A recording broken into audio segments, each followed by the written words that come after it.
So you got, is that sage, I have Taylor? some Palo Santo going. Good. Get that Palo Santo, girl. Yeah. Yeah, I burned, so I had some sage going. I put out some good sipping rum. It's not Bob&Co. It's probably going to kick my ass about that. But anyway, it's good. It's good sipping rum.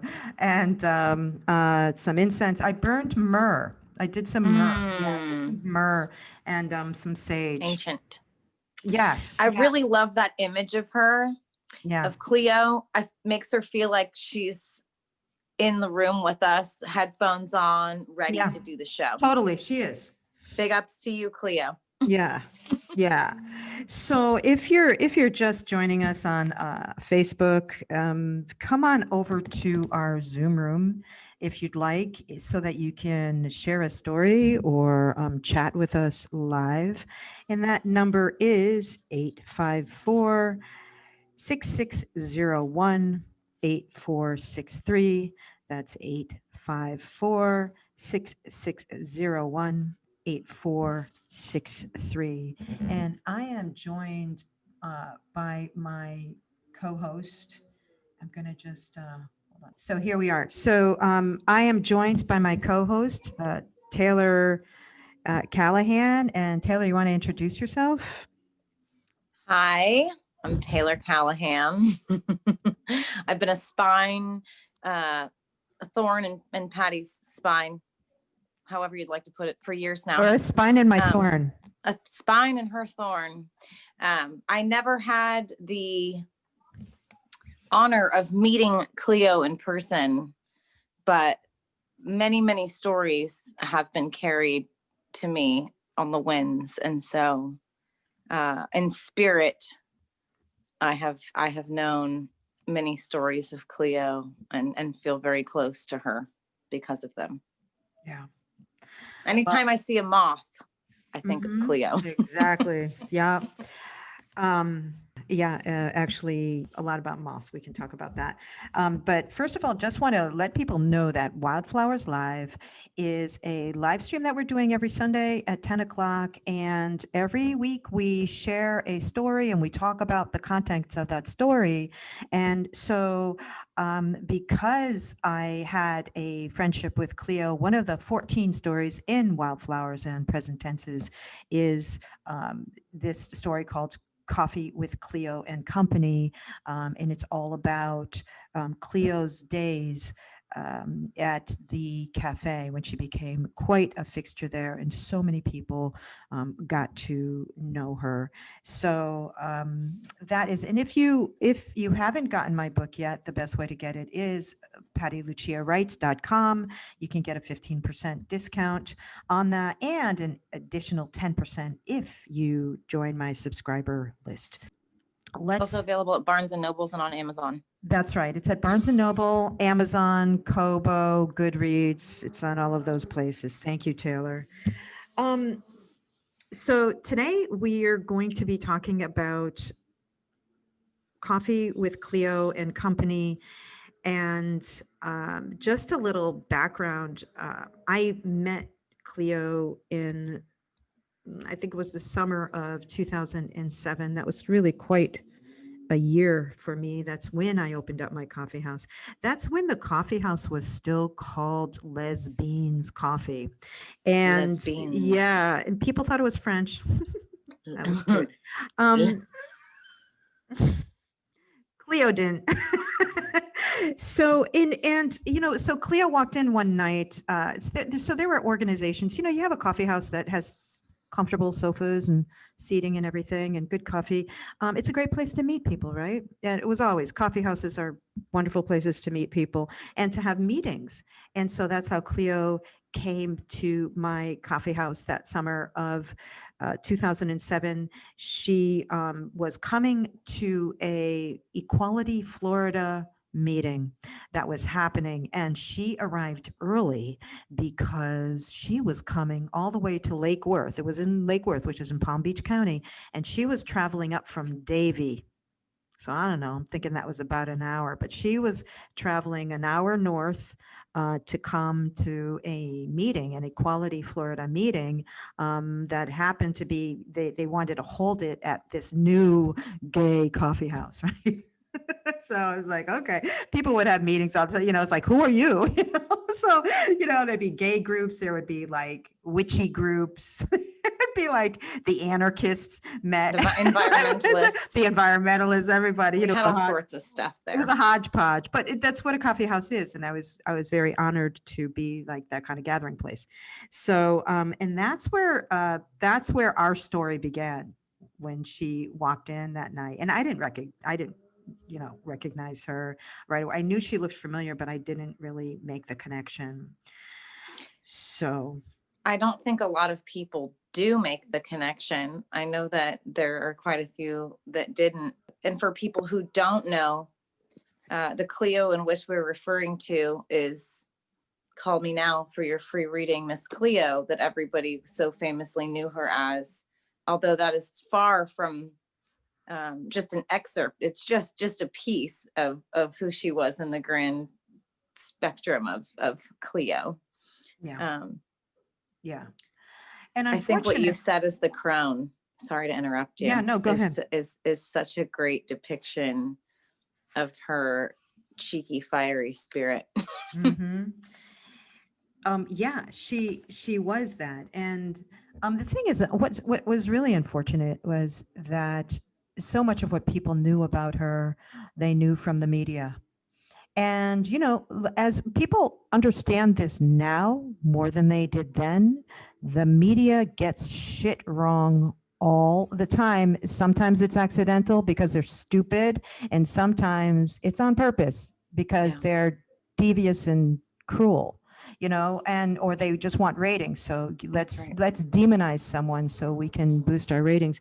And I think that Cleo had gotten caught up in that kind of media frenzy, and she was the collateral damage for that. And so much of Cleo's story is told by the media, and that's unfortunate. So when I was putting together my memoir, I did want to have a story about Cleo, and I wanted to tell this story of this ordinary woman that I knew who was really quite extraordinary, but was very, very different than what the media had depicted her. So for the few people in the world who have actually gotten to know Cleo, the person, she is far, far different than what the media has presented her to be. So, and I encourage people to write their stories and tell their stories. So one day, the stories that are mostly known about someone like Cleo are the stories that other ordinary people have said, have told, have written, have passed down,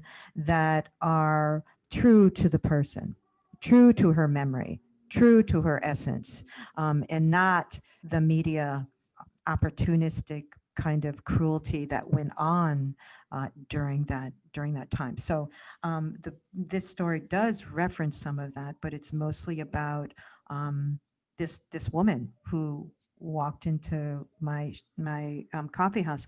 Cleo had actually been in seclusion for about 10 years after that situation. She went into seclusion. She was deeply wounded by what happened, and she was just starting to come out. And so coming to my coffee house was part of her healing journey, coming out and being among people again.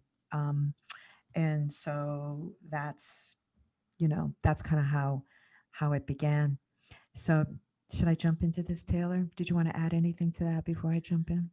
Um, it's ironic to me that she spent so much time in seclusion, but when she came out, her essence was so very magical to those who were able to be touched by her presence. And it's just quite extraordinary, the relationship that you were able to have with her.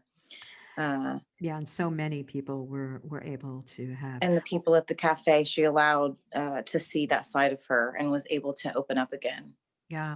Well, it was a safe place for her. It was Yeah. a tiny little cafe. Safe place for many.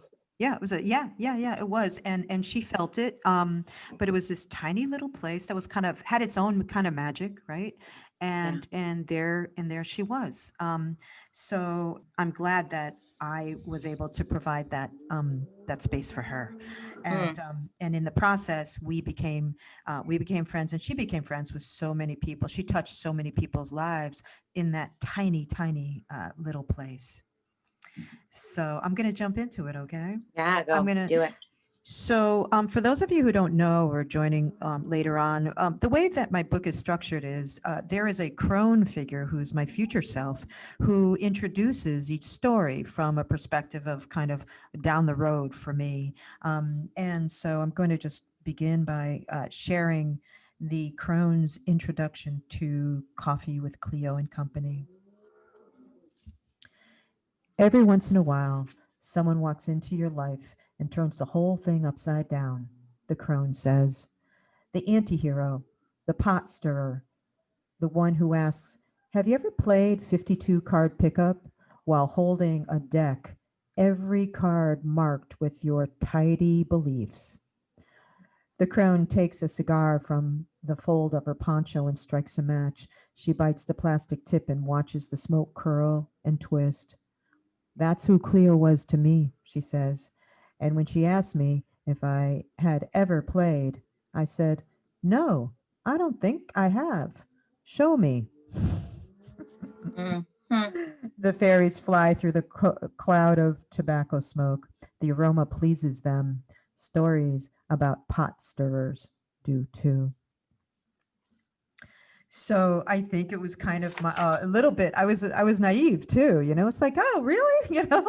Let me dive into this. Let me find out more. And she really she taught people a lot, and she also turned a lot of. She was capable of turning a lot of the beliefs that we had on their heads. Yes. She was kind of good. She was kind of good at that. So I'm just going to read the beginning of it, and then if you want to read if there's something else you want to add to that, I'll just read the beginning, Sure. because it kind of sets the tone for even like, should I write this story in the first place? Yeah. Yeah. I did have some trepidation about that, actually, just given what I know about her. Coffee with Cleo and Company.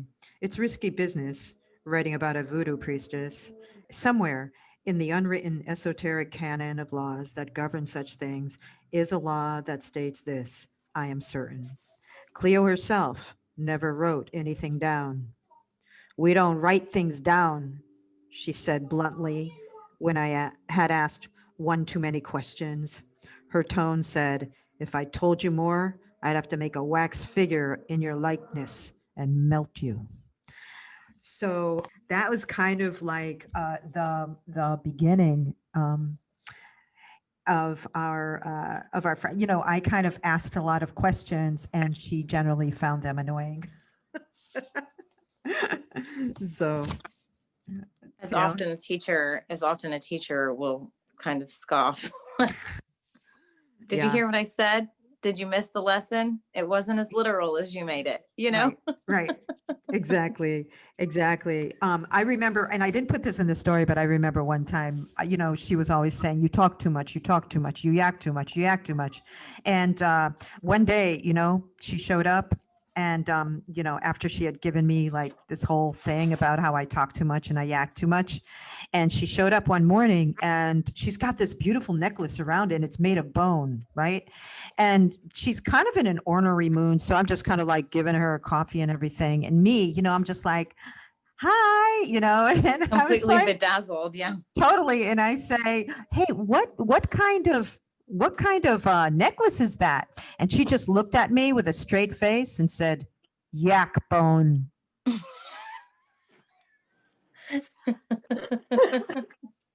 And girl, I didn't ask anymore. I just kind of went about my business. Because you yak too much. Because you yak too much. But she said it in patois, so it had an attitude. Yak bone.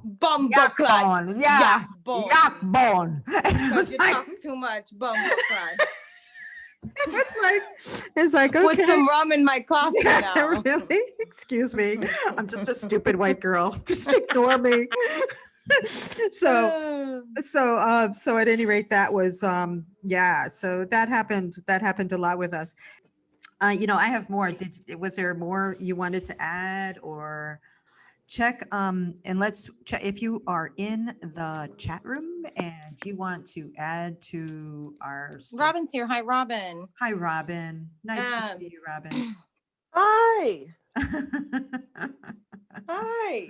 Hi, Robin. Hi, honey. Nice to see you. Nice to see you too. We're just getting started on the Cleo story. If you have, Robin, if you have a Cleo story you want to share, then definitely let us know a little bit. We're going to get more into the story, and then we're going to give folks an opportunity to share theirs. I'm sure we've got some stories here. I know Anoki has a great story, so we're gonna get into that.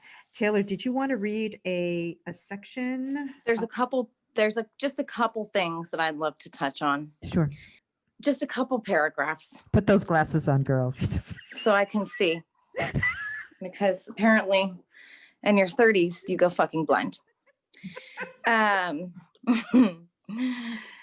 So I just want to read this little blippet. I think that anyone who visited your cafe even one time, anyone who sat under that mango tree can kind of grab this essence and soak it up. Mm-hmm. Her presence was magnetic. She held court at a table under the mango tree outside my kitchen door and chatted with regulars. She got her shot of bourbon rum and would often do readings. Sometimes she took out a tarot deck, laid a few cards on the table. Sometimes she took a more mysterious deck and drew cards with faded hieroglyphs. Her words floated through the screen of the kitchen door. You're going to be fine, precious, I'd hear her say. The cards don't lie, she would exclaim. Her laugh bellowed, and when upset, she slipped into patois. Being from Lake Worth, I can hear it in my mind because patois is something that just floats around always. And so many people I loved. I'm not a psychic, she said. That's right. I'm a voodoo priestess. She was such a spectacular energy, and so much so, and this is very relatable for me, oftentimes electrical and technical glitches followed her. Yeah, ma'am. And were so common at the studio where her commercials had been filmed, those famous Call Me Now commercials, that the studio had to take extra precautions before she arrived. Otherwise, lights flickered, soundboards went silent, and recordings mysteriously disappeared. So she was definitely she just had an energy about her that was inexplicably, undeniably out there. I mean, and able to read people with a blink.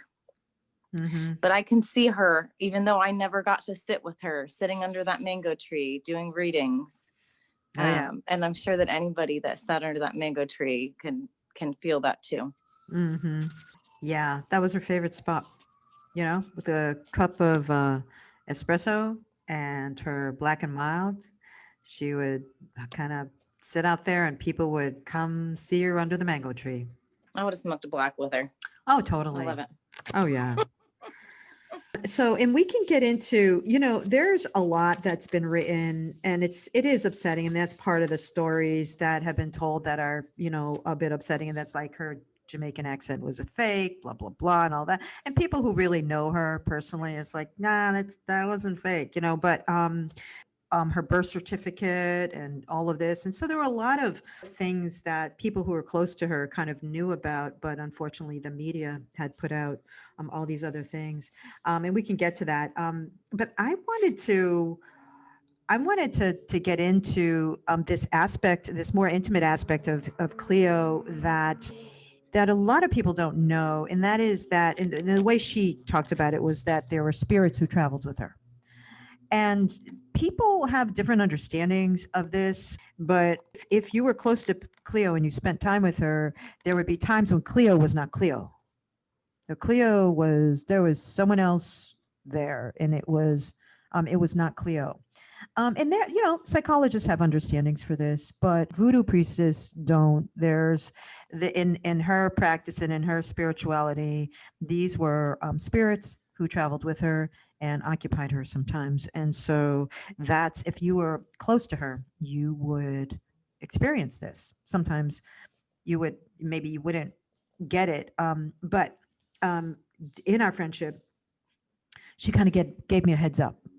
She gave me a heads up that it was going to happen. They're coming. Hey, some other people might be coming through.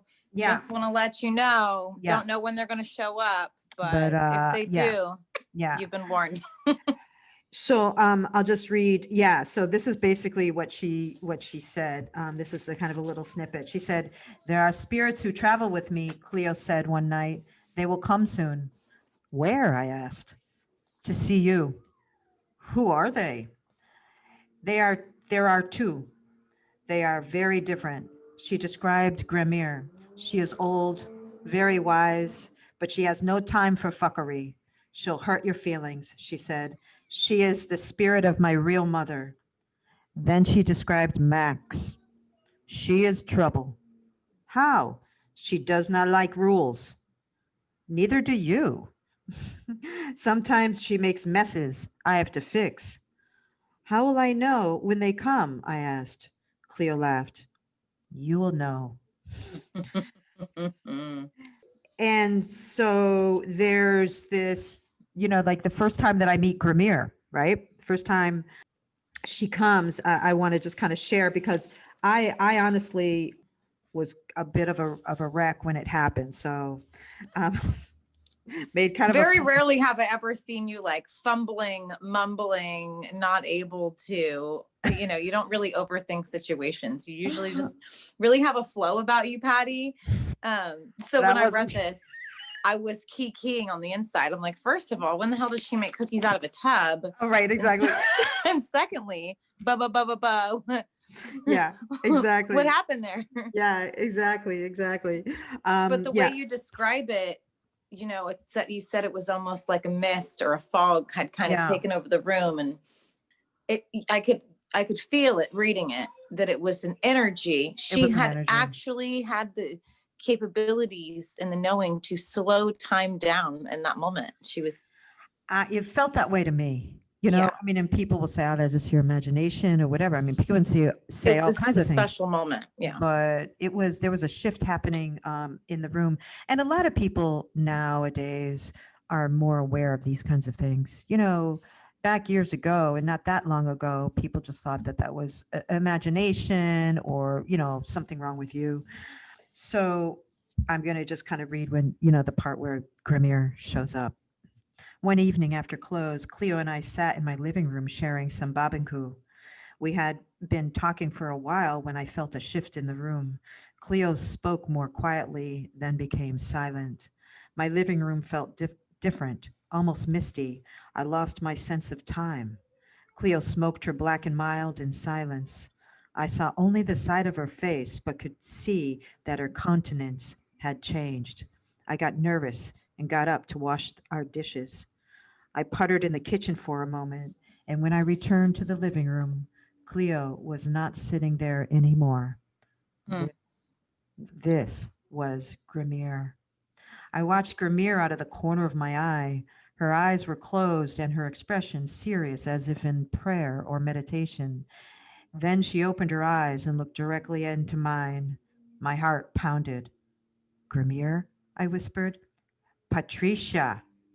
Patricia. Patricia. Gramir said slowly, pronouncing my name Patricia. Gramir had a distinct Jamaican accent, more pronounced than Cleo's. It's nice to meet you," I said, just above a whisper. "Can I get you anything? Something sweet?" Gramir smiled. That would be nice. I pulled a tub of cookie dough from the fridge and put a few scoops on a tray, turned on the oven and slid the tray in all at the same time. Not exactly the special homemade cookies I made for company. And how are you, Patricia? Grimmier asked when I returned. I am well, I stammered. I have cookies in the oven. I felt as if I needed to explain why I had not returned with a sweet for her. You are making cookies? She asked. Well, they aren't really my cookies. I was panicking a little. They come in a tub. I just bake them. Hmm. I see, she said slowly. From a tub. Well, not a tub, but like a little plastic tub, food tub. Oh my God, a fucking idiot, I thought. Grimmier looked intently at me and smiled. Relax, Patricia, she said quietly. Take a breath. Your head is going to explode. So there's more to that. And, she really actually says a lot of things. At one point in our conversation, she actually, and this is kind of funny, she actually says, you will write a book one day, Patricia. And I smiled and was relieved that Grimmier knew about my aspiration and was just about to feel validated by this wise woman and a bit proud of myself when she said, it won't be any of that fuckery right now. So, she was, she was very, very interesting, an interesting character. I loved Grimmier. And when, And Grimmier loved you. yeah, Grimmier did. There was a moment in, Cleo and I had a tumultuous relationship. Oh, let me add, I'm sorry. There you go. Quiet one. All right. Cleo and I had a very, very tumultuous relationship. And so there were periods of time where we would have an argument about who knows what. And she wouldn't talk to me for a long period of time. Well, one of those times when she wasn't talking to me for months, I got a letter in the mail. It was actually a card. And it was a card thanking me for the kindness shown, even though it's not acknowledged. Thank you for the kindness shown. And it was actually from Grimmier. So Grimmier had kind of visited, and I didn't know she had visited because I wasn't seeing Cleo. But during that visit, she actually got a card and sent it to me to kind of acknowledge, any kindness I had shown to Cleo, and it was precious. So, did you want to read another part? I love how she called you little one. Oh yes, that's right. She had different names for different people. So I was especially Max. Yeah, her other personality had names for everyone. No, I'm sorry. Yes, Grimmier called me Patricia. Grimmier she called people by their birth names. Didn't matter what you called yourself, she was going to call you by your birth name. And I find that really interesting. Now, when Max arrived, she didn't call anybody by their birth names. She had these made up names for everybody. So when she arrived, I was little one. Cleo's girlfriend was Pretty Lady. She would say Pretty Lady. And my girlfriend at the time, she called Locks because she had dreadlocks. So, so everybody had a different name. And if you want, I can jump into the visit from Max. Now, Max was like a sex kitten. And so I can read the part where when Max showed so I'm going to just kind of jump into so people have a sense of like Max, because she was a very, very, very different character. Max, according to Cleo's description, was wild and a bit of a sex kitten. Cleo even alluded that Max may have owned a brothel in Paris centuries ago. When Max entered the cafe that morning, she wore a leopard print silky sash over her jeans at the hips, which swayed far more than Cleo's ever did. And unlike Cleo, she wore makeup. Good morning, Cleo, Bridget, my counter staff, chimed and began pulling a shot for Cleo's espresso. That's not Cleo, I whispered. I'll explain later. I turned and smiled at Max. Hi, Max, I said. She smiled and looked around the cafe. So you know who I am? Yes. Max eyed the espresso machine. That's a nice machine, she said. Very shiny. Yes. Bridget placed her espresso on the counter. Can I get you anything else? Max. Max inserted. Can I get you anything else, Max? This is fine, Max replied. Are you Brigitte? She pronounced Bridget with a French accent, placing the emphasis on the second syllable so it sounded more like Brigitte, Brichette or something. It was very odd. But at any rate, I could jump down here. So I said, so she said, good coffee, little one. She said, that is what she called me, little one. Thanks, I said. Is everything okay with Cleo? I asked. Yes, Max replied. She's resting. She took a long drag from her cigar and added, she didn't want me to come. Yeah, I said. She's told me a little about you. Max laughed. What has she told you? That you are wild and she never knows what kind of trouble you might get into. Too much rules here, she said. I agree. When did you get here? I came yesterday afternoon, she said. I met pretty lady. Max threw her head back and laughed. I make her nervous. Ah, you met Louise. Max referred to Cleo's partner as pretty lady during her visits. I slept in the guest room, Max said. That was probably a good idea, I said. We both laughed. I don't sleep with women. Max's tone became serious. I like men. I laughed. Well, don't bring any home. No, I can't, Max said. She looked disappointed. I promised. Promised? I promised Millie, Max said, referring to Cleo by her birth name. How long are you staying, Max? I asked. Maybe a couple of days. So, and it goes on. And, strange electrical things happened when Gramere and Max showed up. When Max was leaving, the car didn't start. Like all of a sudden, the car's not working. And so she just kind of takes this keychain with I think it had like a bottle opener on it. And she just kind of opens up the hood and taps the battery and then goes and starts the car, and she just laughs, and I'm like, don't. Max likes to go fast. And she likes to drive fast. And I was like, don't wreck Cleo's car. Don't wreck Cleo's car. It's like too much rules. Too much rules. Speeding off in a cloud of dust.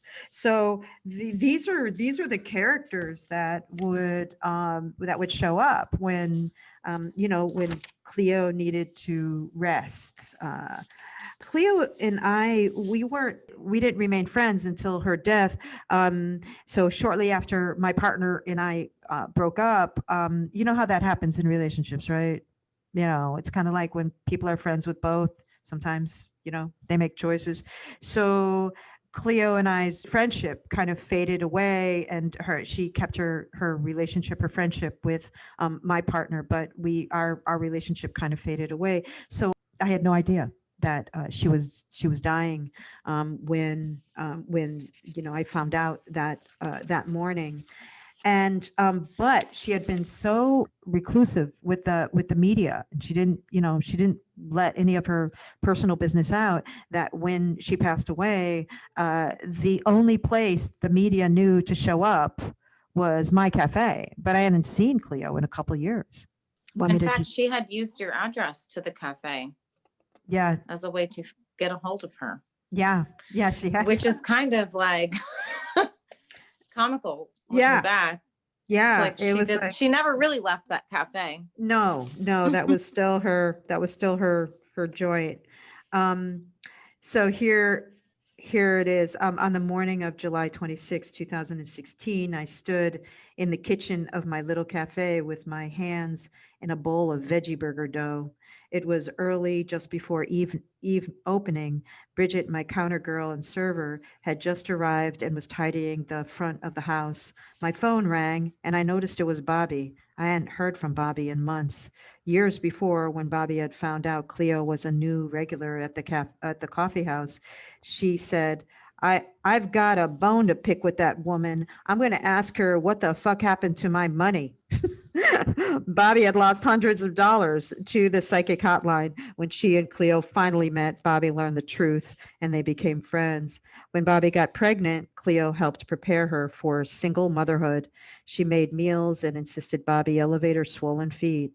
When Bobby's little girl arrived, Cleo became her regular babysitter. Bridget, could you grab that? I think she's crying, Bridget said, and handed me the phone. I heard no words on the other end. No words on the other end, just sobs. Bobby is a singer, and even her sobs seemed melodic. When she finally spoke, I still could not comprehend her words. Cleo's dead, she blurted, and let out a long sob. Fucking cancer. I didn't have a chance to respond before the bell on the front door chimed and Channel 12 news crew entered. Son of a bitch, I whispered. Bobby, I'm so sorry. I have to call you back. Channel 12 is here. Tell them they can kiss my big black ass, Bobby blurted. Call me later. That's kind of what happened. And I felt kind of put upon in that moment. It's like, damn it, but they kind of had a microphone in my face and wanted to so even in that moment that I was feeling put upon, I did realize that Cleo had it her way. She had it on her terms. She was going to exit the way she wanted to, and the media wasn't going to have their way. If they knew that she was dying, I imagined that there would be headlines like Miss Cleo's deathbed confession, Miss Cleo's sad last days, or Miss Cleo's shocking final predictions. But there would be none of that. She was going to die on her own terms. She wanted her peace. Yeah, she was gonna. Yep, exactly. So those are the parts. I mean, there's so much more to share from the story, but those are some of the parts from the story. And do you want to add anything to that, Taylor, before we open it up for people to share? I do. Yep. It's really beautiful how, albeit the relationship was tumultuous at times, Yeah. you were still her safe place because you were the last known address for anyone to come find her. I always found that interesting. And I'm just going to read a bit about how you felt in that moment when that news crew showed up. Okay. I admit I felt a little bit angry with Cleo. Sure, we were not close anymore, but that didn't mean that she could just up and die without giving me a chance to tell her I loved her, or giving me the chance to say I'm sorry if I had ever disappointed her. To say the kinds of things that we say to someone before they die, when we put aside how tumultuous a relationship may have been. When the most important thing to say is, I love you, and I'm so grateful we had that time. So I was thinking something like, God damn it, Cleo, couldn't you just give me a heads up, a chance to say goodbye before the news crew showed up at my door? But I think that it's a timeless thing. Mm-hmm. And that as your shock faded, you kind of realized that she was still present and still visited that cafe and still sat under that mango tree. And we could laugh and tell her stories while she sat there under the mango tree listening. Mm-hmm. Mm-hmm. Absolutely. Yeah, absolutely. And I think like in the end, that is really the message of the story was that, I love you and I'm grateful for the time that we had. Absolutely. That was it. I wasn't able to say it in person, but there's something really powerful about putting it down on paper. Absolutely. So thank you for reading that. It's kind of like, yeah, Absolutely. kind of the most important part of the story. And I kind of, Well, I didn't want to give too much away either. It is Yeah. such a really intriguing and fascinating story. And it shows the openness of friendship and how, when you do love someone openly, that it doesn't matter how kooky-doo crazy out there they seem to be, they're embraced by those that truly love them. Yeah. And you were always able to do that. Yeah.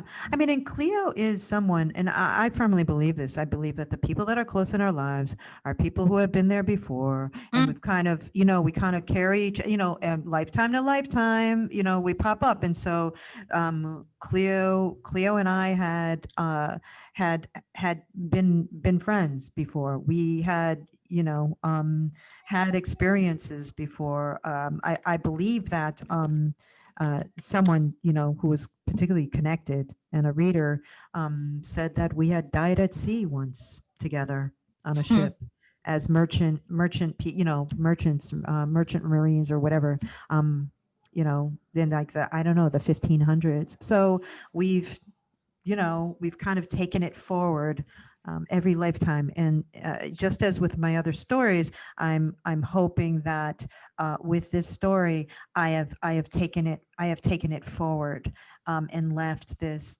kind of this message that I love you, and I'm so grateful for the journey that we shared this lifetime. Yeah. So so if you are in, and thanks again for that, Taylor. That was beautiful. You're welcome. You wrote it, by the way. Yeah. These are your words. It was beautiful. Yeah. You know what I find, and it's so wonderful to have you as a co-host, because I find that you read my words better than I do.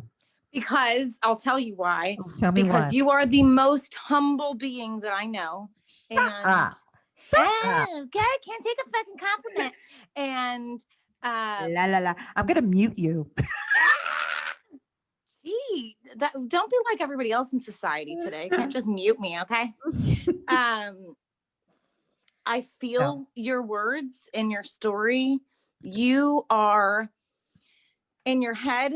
I know this because I feel the same way when I try and read my poetry to somebody else. I'm like in my head and it's like boxy, and I don't like my wording is weird and it doesn't come out right and it sounds robotic, but it's because you're in your head. It's because they're your words. And so it's weird to experience them because it's easier for you to write them. I so agree with you.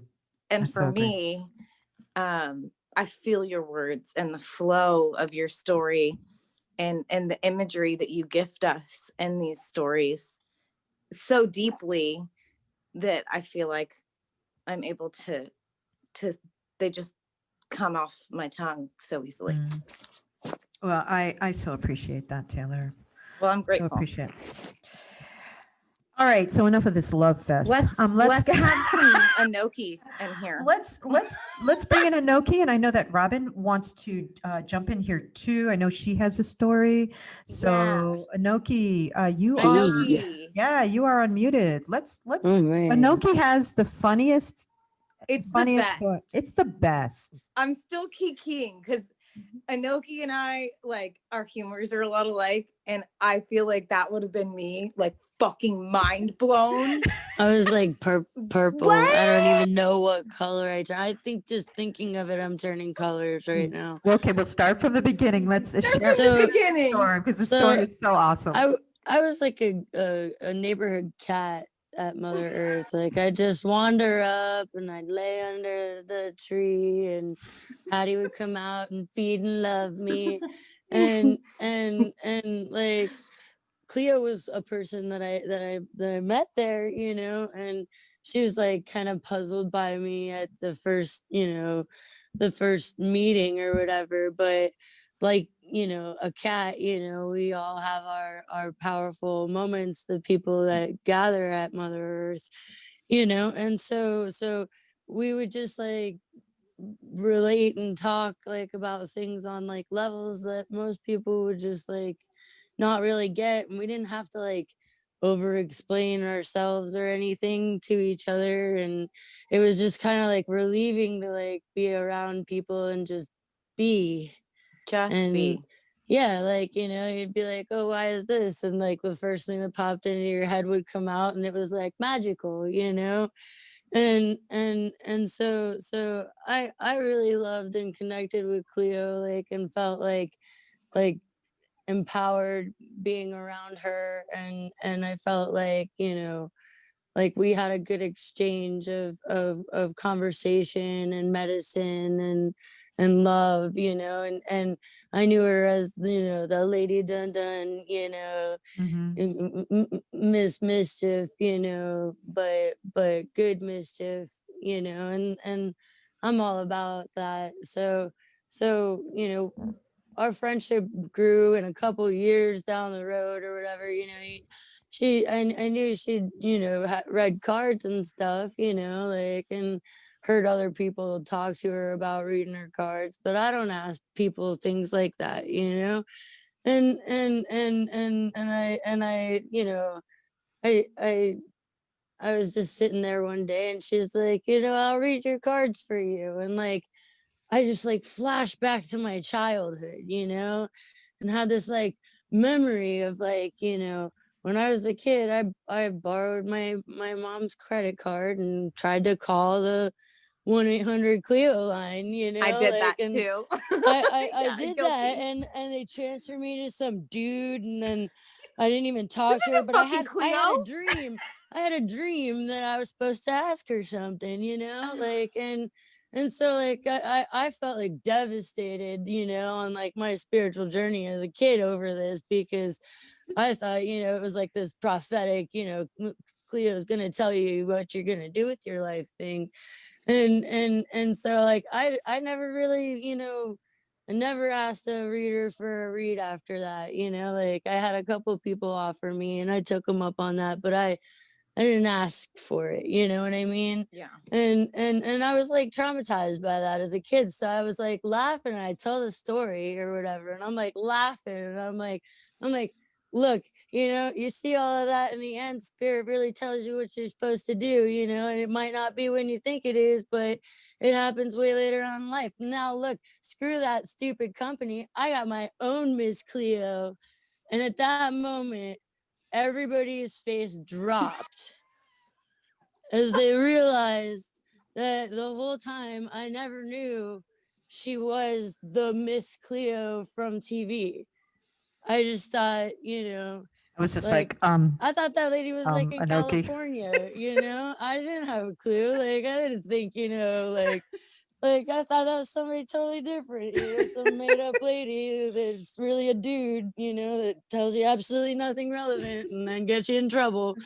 You know, like that's who that person was to me. You know, this was my friend, coincidentally, Cleo, you know. And man, I like, I don't know. I think I just like went astro. I was just like, bloop. It like blew you right out of your I don't body. even, yeah, I don't even know. I can't be here right now. I'm so embarrassed. I just want to crawl in a hole. I And mean, we were kind of quiet there for a second, and then I think I said, Anoki, yeah, that is Miss Cleo. yeah, and that and like I mean, so I didn't even get why everybody stopped talking. I was like, oh, what's that happen? You know, like you're like, and then that's what I think. Yeah, you're right. That's what. I was trying to save you. I was gone. I guess I dug myself a hole way before that. I was already like, woo, jumping in. Oh, Yeah, but yeah. yeah.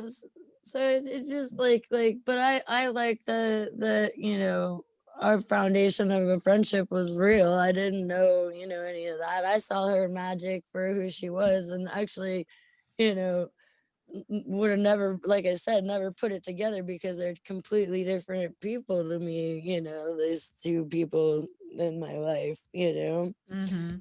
But I don't know. I That was feel awesome. blessed. Yeah. You got to Yeah. experience her real magic, Anoki. Absolutely. Like the real It's- essence of her magic, not the television commercial version. Right. It's good that Yeah. it happened in that order. I mean, it's actually, Yeah. it's much better that it happened like, yeah, I even got though it to was a little go embarrassing. I got to go to her house, you know, and hang out with her, you know, and she showed me her altar with all her goodies on it for everything. And we talked about, because I had apples on my altar that were like years old and still Yeah. not decayed and not rotted or Mhm. anything. And it was really magic, you know, like, and so we talked about the exchange of like that, you know, giving, you know, and how like when you give something with like a pure thought or intent, you know, it stays good forever, you know. And so there was a lot of really magical things that I lived, you know, firsthand with Cleo. And like a cat, she just kind of looked at me and knew I didn't know how to explain the things that I had seen, but she knew what they were, and I didn't need to any day, you know. Mhm. And that was cool. Like Mhm. we talked about things we enjoyed, and that's always great. Mhm. Yeah, I'm really glad you brought up the altar stuff because that, there were she had her practices, but that is one thing that she really emphasized with people is the importance of keeping a home altar. She taught a lot of people. She taught me like how to keep a home altar and then kind of what happens on that altar. And that oftentimes the food, for instance, that you leave out for the spirits, it doesn't really go bad. It doesn't rot. It doesn't attract ants. It's very Yeah. interesting energetically what happens on an altar. And also the thing about moths that you brought up, Taylor, earlier, and that was that there were always moths around. And if ever you asked Cleo about the moths, she would always say, they are the dead. They are the dead. So, you know. Which is interesting because moths are always trying to get to the light. Mm-hmm. So it's, Mm-hmm. and you told me that story before the memoir was written. Mm-hmm. We were sitting outside after a solstice fire and had given all of our offerings to the fire. And if I remember correctly, we were drawing cards and there were moths flying all around us. Mhm. And you were like, Yeah. you know what Cleo said? I'm like, of course, Mm. they're spirits. Mhm. It was no surprise to me. Mhm. I think the first person though that ever told me about the moth thing was her. Yeah. Her. And I was like, okay. And then it was kind of reiterated Reiterated by Cleo. by Cleo, yeah, not too long after that. So Anoki, thank you so much. I'm going to see if Robin wants to jump in here and share Awesome. a story. You're always awesome, Anoki. Thank you. Just You like are too. continuous awesomeness. I love you. Hey, I Robin, love you. do you want to unmute, sweetie, and come on and share your story?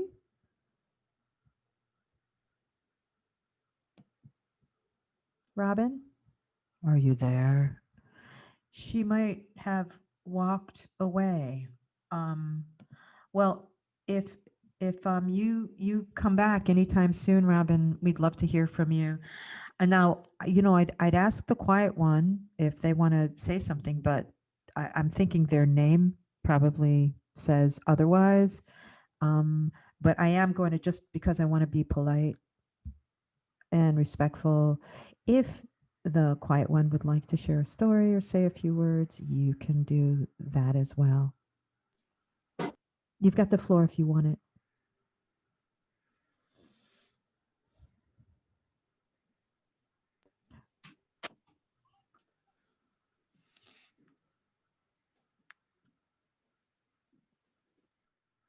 Okay, I think the I think the quiet one will remain quiet, and that is okay. Um, Robin, are you there? okay. No. Okay. Do we have anything in, what about in chat? Anybody would like to speak in chat? Yeah, you can put your stuff in chat if you would like. I'm going to check Facebook, and I know I just, to be honest with you, I can't really. All right, so I'm not really sure what's happening over there. So that is it. I just want before we wrap up, I just want to make sure we've touched upon all the things that you guys wanted to talk about when it comes to Cleo, Coffee with Cleo, this story. It was a great story to read. I think that I want to just read the last few lines of it, or you were just flipping through, Taylor, so you might have been thinking the same thing I was thinking, right? That last. Actually, I was thinking if I could find that part where you, if anybody can find on YouTube, a speakeasy from Lesbians Cafe of Patty, Lucia, no. and Miss Cleo performing Rolling on the River. I think I have it saved on my playlist. Yes. Go look that up on YouTube if you Pretty want a good sure. laugh, guys. Pretty sure I do. Yes. I've seen it one time and I laughed so hard. It's awesome. Priceless.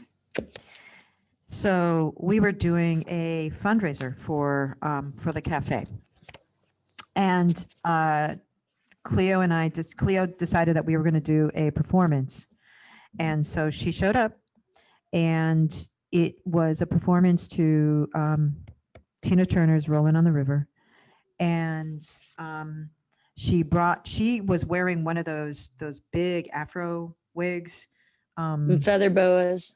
yeah. And yes, we had pink feather boas, and she brought a blonde wig for me. So I had a long blonde wig. And as we were dancing, and of course, I'm trying to do what she's doing, right? But she's badass, when it comes to, dancing. Like she is like she becomes Tina Turner, right? And I'm just She had the like, groove. I'm just kind of like awkward white girl, like trying to, do my moves. And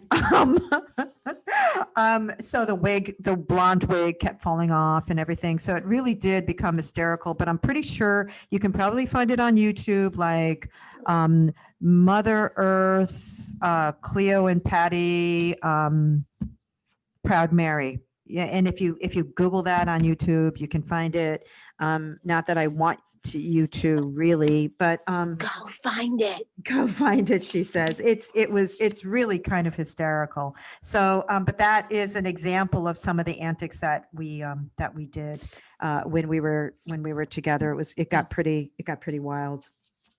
I'd be more than happy to read that last Yes, paragraph. if you'd like. yeah, where it begins today somewhere. Mhm. Yes, absolutely. Okay. Today, somewhere, someone put a small glass of Haitian rum on their altar. Someone else put a black and mild on theirs. Another may pour a glass of Malbec and set it by an empty place at their table. She had great taste. Someone may smile at a moth and wonder. Some may smoke a bowl in her name from time to time, or sing a show tune. 525,600 minutes. I imagine, that wasn't part of the story. I imagine She loved that song. I love that song, and I hate show tunes. I imagine she visits people's dreams occasionally and answers special requests for help. She may have people to protect and children to watch over, just as she had when she was alive.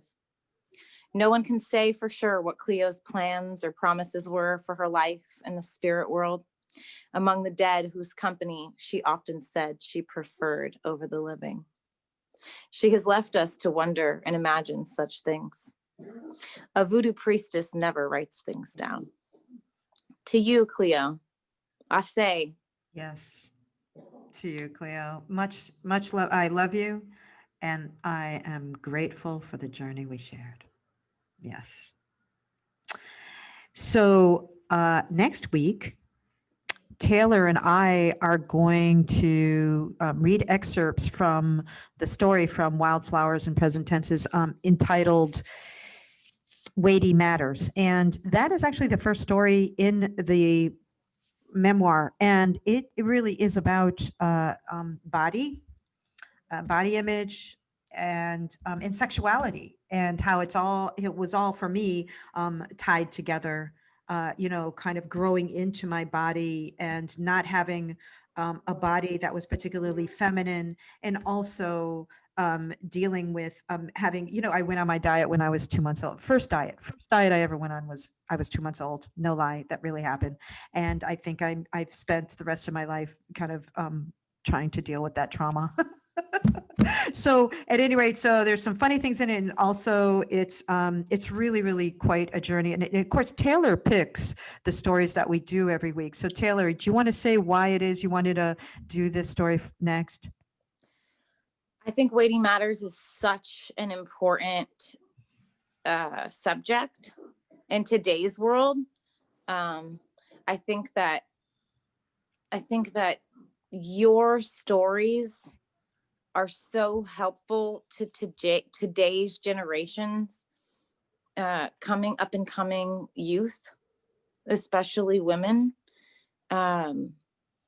because these struggles are still the same, but you are able to put to words what people are feeling in such a way that it is really relatable. I think the story was really hard for you to write. It kind of put your whole self out there, and kind of left you like Alanis Morissette, uninvited in the street. I remember speaking to you about some of these, like, it's got to be hard for you to write these stories and put them out there and leave yourself so vulnerable. And this is one of those stories, but it's very relatable in terms of sexuality and knowing who you are at an early age and having to hide that, not understanding our bodies, or at least being aware that you are other, like this whole sense of otherness. As you're growing up, you can't quite put your finger on it, and you don't really have a name for it, but you're other. You're different. Yeah. You're different. Yeah. So yeah, and I think that goes on today, and hopefully as we move forward, that'll be less and less of an issue for young people. But yeah, so I'm really looking forward to it. It's the first story in the book, so it kind of sets the tone for so much of what happens later. It kind of explains, some of the reasons why, it kind of explains some of the later wounds, I guess. So thank you, Taylor. And so if you have not already purchased Wildflowers and Present Tenses, I'm overwhelmed with the responses that people have been giving it, and I am so very grateful. If the best way to buy Wildflowers and Present Tenses is to go on my website, because you get 15% off automatically. And if you join my subscriber list, you get an additional 10%. So that's really the best way. Yes, you can get it on Amazon. You can get it on Goodreads. You can get it on Barnes & Noble. And you can get the ebook too. Now we're talking hardcover, and I like that. That's, I love a hardcover book. But if you like ebooks, you can get those, Amazon, Kindle, Kobo. It's available. The ebook is available online. But if you want the hardcover book, the best way to buy it is on my website. Now, if you've read my book, if you've read it, or even if you've only read one story and you've liked it, like that, go write a review. Yeah, write a review. And reviews really help get the book out to a wider audience.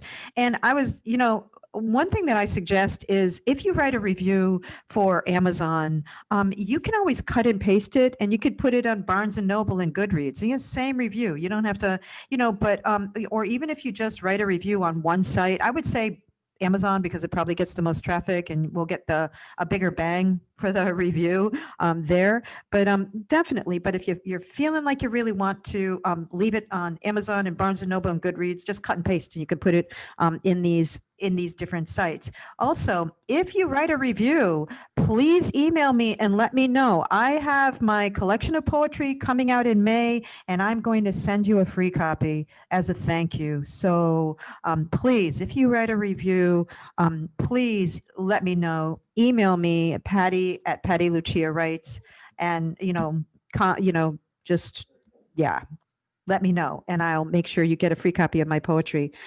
Also, if you are a library goer, if you like to go to the library, this is something I just found out today.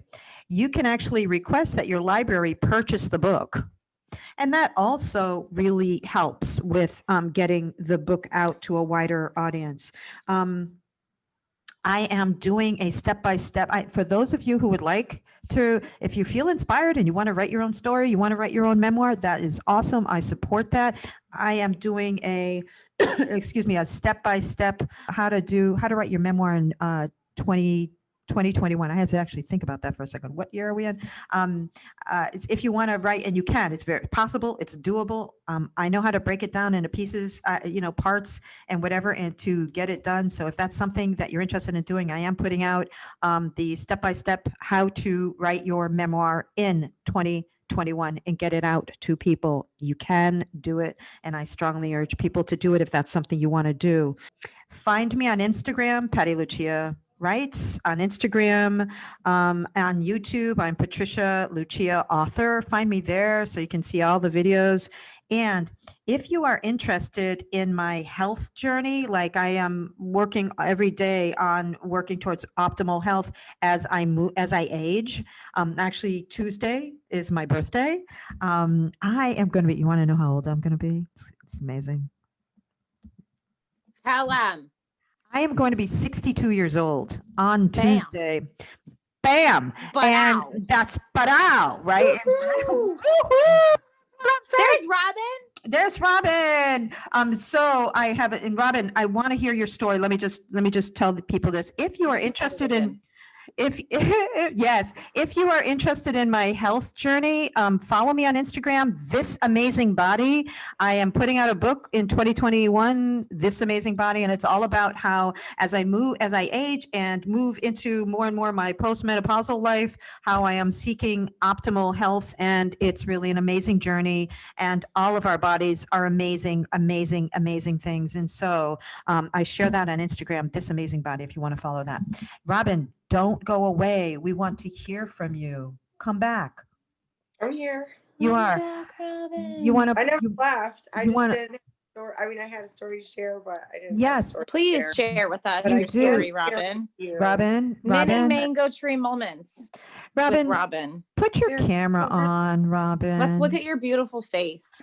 We want to see your face, girl. Your cute little floral dress. There Rock you it. are. Look at her. Look how beautiful she is. Gorgeous, darling. You're gorgeous. So Oh, I've let's. had just a good time listening with you guys, but there's too many stories to pick, and I will tell you one thing though that I did not know about the moths at all. I didn't know that facet, Mhm. and I will tell you that the other day I went outside and I have a hibiscus hedge that is covered in low moth caterpillars who that made cocoons and are probably gonna come on out. So That's yeah, awesome. it's nice to hear you guys talk about her. There's so many different stories, isn't there? I mean, how do you pick? Well, pick one, Robin. Pick one. Doesn't matter. Whichever one comes to your mind. We'd love to hear it. Robin, did you know that Cleo was Miss Cleo? No, not for 2 years. Wow, same as Anoki. Yeah, I found out because she was complaining about it. Raz Clyde. Ross Somebody Clark, could interrupt owning her. my- when she was talking about how they own her name and her likeness for in perpetuity. Yeah, so them owning her, trying to own her persona, Yeah. as laughable as that is at the end there, yeah, that was troublesome. Yeah. for everything. Yeah. But that's how you found out she was who she was.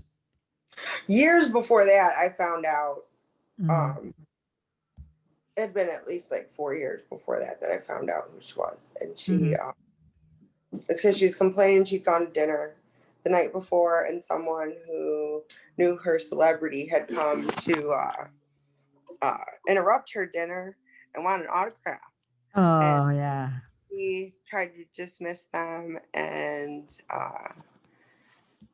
she was just complaining about it at the coffee shop the next day. Mm-hmm. And I come up and I'm like, what are you complaining about? You know? And she's like, I didn't even process that it was her. I jumped straight to saying, well, what do you expect? That you were in our living room. I said to her, I'm like, don't you understand? You were in my living room as a kid, like a lot. Like, I know you don't know that, but let me tell you, like, you've been a part of my life, and therefore people do feel entitled to be able to speak to you because they just, in their mind, they already know you. That face, Yeah. they don't, like, I just didn't take the time to process. They don't take the time to process Yeah. the situation at the present moment, you know, Mm-hmm. and yeah, going Yeah. I mean, past. what was that? Was that Robin? Sorry. Her boundary had been crossed, you know. She was trying to have an intimate dinner. Mm-hmm. I think it was at Paradiso, you know, down there. Mm-hmm. Mm-hmm. Like, girl, don't you know who you are? I didn't know who you were. I got you saved on my phone as Cleopatra. Like, I make everybody Greek. Like, you said your name's Cleopatra. Like, kind of story. But you know, the thing that she loved about Lake Worth is that she could have she could kind of be anonymous in Lake Worth. Like there was a way that she could move around our little town without being hounded like she was in other places. And so I think when it happened, it especially pissed her off because it's like, hey, this is supposed to be my safe town. This is my safe town. This is where I can go and not be bothered. Why are you bothering me? You know what I mean? Like I think, No, yeah. So every once in a while, you know, the safety zone was invaded. Yeah. even after she was telling them no, Yeah. you know, Yeah. And she had tried to miss them, but that's that kind of like the mental illness of celebrity in our country is that people think that they own celebrities, like you know that they're the celebrity, you know, like they're not actually humans. They're I don't know, objects or whatever, but that they don't have lives like we do, you know. So it's kind of a sickness, I think, in our society, and that was one of the things Cleo had to deal with. Yeah. unexpectedly and expectedly. Yeah. Yeah. Well, do you guys have any more that you would like to add before we call this live stream a wrap? I just love you all. That's all. Love you guys. I love you love guys to too. Cleo. And much love. This has been so much fun, and this will be watched, I'm sure, by many afterwards. So this will be up on my Instagram, Patty Lucia, right? Patty Lucia writes on Instagram, my IGTV there, and on my Facebook page, Patty Lucia writes, and also on my YouTube channel, Patricia Lucia author. So you know, if people want to check it out later, that's awesome. If you want to buy my book, my hardcover book, go to my website and you can get it. You know, it's less expensive on my website. So at any Doesn't rate, matter. It's worth it. The illustrations, it's all the stories. It's worth it. Treat yourself. It's worth it. And if you want it signed by me, you know, if you want like me to sign it, whatever, there's an option for that too. I'd be happy to sign it and personalize it for you. So I next just want week, to say one more thing. absolutely. Sorry, Patty. No, you don't have to apologize. I would like to take a moment to hold space for our dear friend Hade, the mango tree. When I sit with you sisters, I feel like we may as well be under the shade of her boughs. And right now she's being torn at and snipped upon, and Yeah, they're contemplating cutting the mango tree down. so if Miss Patty, not you, yeah. but the other Patty, if you're Yeah. watching, just know that that mango tree is protected always, and her energy will always be rooted in that space, and she will never leave. So blessings to Hade and that mango tree, and the memories of us forever sitting under her leaves. Right. Whether that mango tree continues to stand in its physicality, the way it stands right now, or whether it is cut down, the essence and this very spirit of that tree will live on. And that is a very, very special tree. About 150 years old. So it's been here much longer than any town. That's for sure. Seen a lot of history, right? Been around since Jewel. That's right. Beforehand, yeah. So that's the special mango tree outside the coffee house that I used to own. And one of the books I'm writing this year is Wildflowers and Wooden Spoons, Recipes and Stories from that cafe. And there's going to be a lot of stories about that mango tree. So we'll be, that mango tree will live on in the words of that book and whatever other book I write. So you guys, how precious is this to spend time with you and with anyone who is joining us now on the live stream or joining us at some point in the future, listening, watching this video, this recording. Thank you so much for joining us. We do this every Sunday at 10 a.m.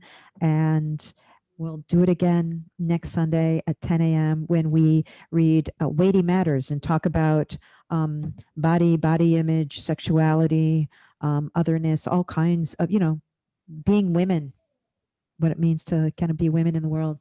So can't wait. Yeah, me either. Looking forward to that. You guys are awesome.